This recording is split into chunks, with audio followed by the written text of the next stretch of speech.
What's the biggest butterfly effect you've ever experienced? About 15 years ago I was at home watching a movie when a thunderstorm hit my area and shut off my internet. I knew the internet would be out for at least a few hours, and so I started digging through my CD collection to find something to watch. I ended up settling on a recording of a show about a guy in Australia who fed the homeless, and at the end of the first episode they interviewed a few of the homeless people. Their names flashed up at the bottom of the screen as they were being interviewed, and when the third man started getting interviewed, I had to double take and rub my eyes in disbelief. This man had the same name as my long-lost brother who I hadn't seen in 20 years. The more I inspected his features, the more sure I became that this was my little brother who we lost in a flood all those years ago.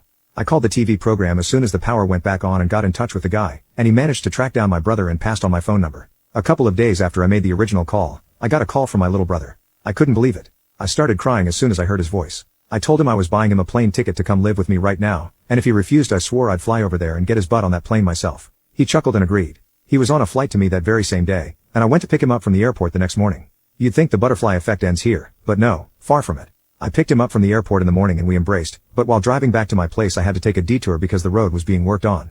Well, while taking this other route we stopped at a cafe to get him some breakfast, and he picked up a local newspaper to catch up on what was happening back at home. Well, in that newspaper, someone was advertising a job for English teachers in China. He asked me what I thought, and, because the only thing he knew how to do in this world was speak English, I told him to go for it. And so not even a week after coming into my home, he moved to China. And he absolutely loved it. So much so that he kept telling me to move there too.